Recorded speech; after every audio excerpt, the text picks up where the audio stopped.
All right, we're here at the StarCityGames.com Standard Open Las Vegas. AJ Sacher, Glenn Jones. AJ, how are you doing in the tournament so far? 3-0. 3-0, a strong start. We're playing Delver Secrets and Snapcaster Mages, two of our favorite cards. Yes. But we're not playing them with Glacial Fortresses and Seachrome Coasts. Correct. We have the full 4 Sulphur Falls, and we're playing Blue-Red Delver. I was able to afford the fourth, yeah. You got the fourth one? Okay. The dealers weren't sold out this time, so success. Great success. What's the primary incentive to being Blue-Red Delver instead of Blue-White Delver? Bonfire is just way too good. Card's like ridiculous. It's definitely one of the defining cards of the format, and it's good in all of the matchups that you want to be good in. Yep. So basically, I'd just rather play that. Like, I'd rather play mono blue than blue white, and then once I'm mono blue, I can afford to splash Bonfire. Sure. Makes perfect sense. It was funny actually in the chat last week. Someone was saying, once Day of Judgment rotates and we're stuck with Mutilate and whatever, people will realize Bonfire is the premier removal spell in the format. Yep. And my response was, I'm pretty sure it's already. Yep. We've already gotten to spell. that point. And like this deck, it has Ponders and you can Snapcaster Ponder, so you can like pretty regularly find it when you need it and miracle it relatively easily. But even casting it for 1 or 2 is just like backbreaking against most decks. How many times have you miracled it today? Do you have a count? Twice, and I had to set them both up with Ponders. I haven't done the Raw Dog one yet. But it's also cool because like with the gut shots in the pillar or just like attacking, you can actually kill bigger guys. Like if you attack a Snapcaster and they have an Angel, they're gonna block. Yep. If they don't, then that's fine. But if they do, then you can Bonfire for 2 and kill their whole board. Or like use a gut shot to kill, like to finish off a Blade Splicer token or whatever. Sure. So the deck actually has like a wide range. Like it's not that bad to draw a Bonfire, but when you miracle it, it's usually just game over. Makes sense. You've got Rune Chainer's Pikes and Invisible Stalkers, which obviously capitalize a little bit on the damage. Right. You've got 2 and 3. Is that just the number you feel is kind of yeah, right there, like or? Pike is just really good on its own, and I needed some more threats, and I felt like I'd rather have the 2-mana Stalker than the 4-mana Tall Run guy. Yeah. I tend to agree. Like I only have 20 lands, and I just kind of want to get my beat down on, so I went with the Stalkers, and they pretty much the Stalkers and the Pikes just come out every round. It's just like a way to like kill them game 1 because like they're not prepared for it, and then when they bring in their like grudges and their edict effects or whatever, then I have you can then direct the deck for games 2 and 3 a lot better. Right. So to capitalize on your aggression, you've got a bunch of removal to go with the Bonfires. You got Vapor Snags, which are basically removal. Yes. Actually, in this deck, I found I've been snagging my own guys more often than theirs. Really? Yeah, because like the deck doesn't have that many win conditions. It only has that's true. 12 guys, including the 2 images. So a lot of times you'll just like have one guy in a Pike, and if they try and kill it, you bounce it and then play it and equip it again, and like they can't beat it. And like that's usually. I don't want to say usually, but that's often enough the case that you're going to be bouncing your own dudes. Alright, so we're using it both ways there. We ran 2 gut shot, 1 pillar. You just want the pillar to hedge against the Strangler guys, so whatever the format? Yeah, pretty much. And I think when you're powering through your deck with Thought Scour and you have Snapcasters, no matter what, you'd rather have a mix. Yeah. Just because you give your deck more utility. You allow your deck to be able to do more things, to be capable of doing more things. So my split is 2 gut shot, 1 pillar, 1 dismember, and I've been pretty happy with it. It's also worth pointing out that with Thought Scour, you're forced to show your opponent your deck, and you can also pretty much troll them into bad decisions. Exactly.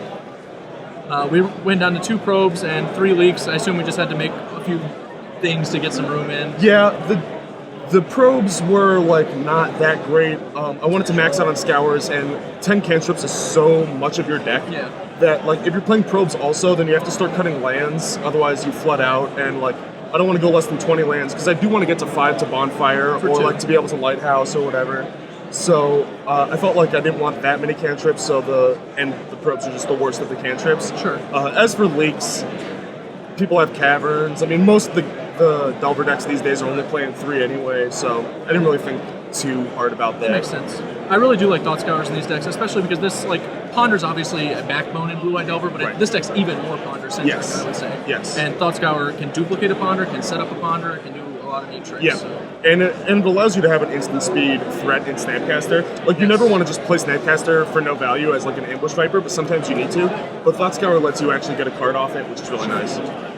So I think that pretty much covers the deck. We've got our Desolate Lighthouse for value, a little Evolving Wilds action. Yep. Only the one, so we'll never be mad. Two. Oh, we have two? Yeah, they're sticking together. We got so we'll two. be mad only a slight amount of the time. So Yet that's another pretty much card our that's main awesome deck. with the Ponders. Yes, also good to point out. Shuffle effects of Ponders. We've got a pretty conventional smattering of sideboard cards over here. The three I find the most interesting are your singletons.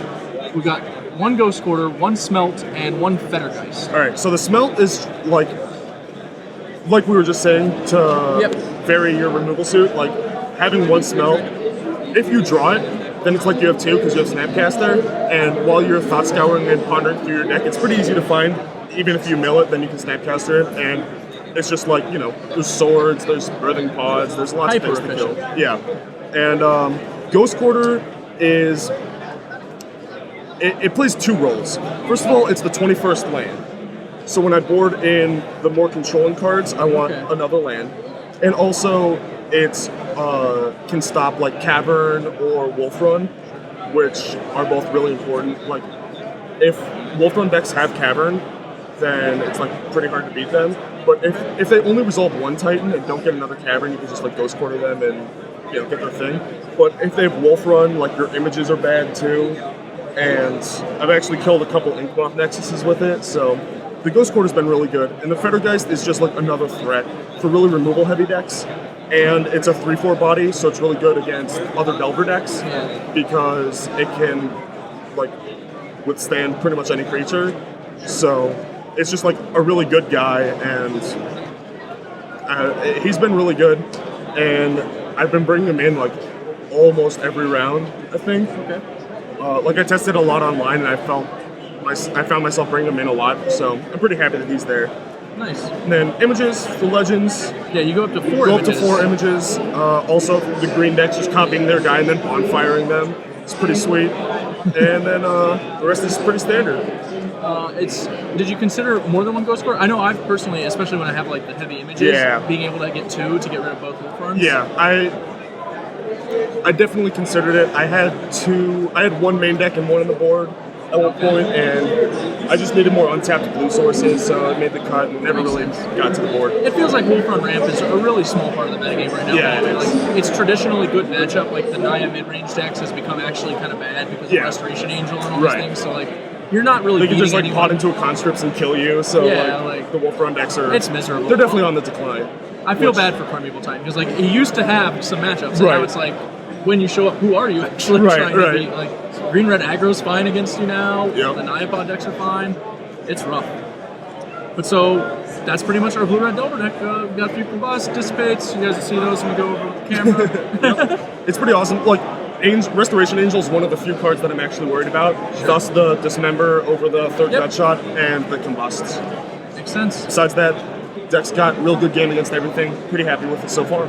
Yeah, any 3-0, what's not to like? So, good luck to AJ, and we'll be back for round 4 of this thing. Thanks.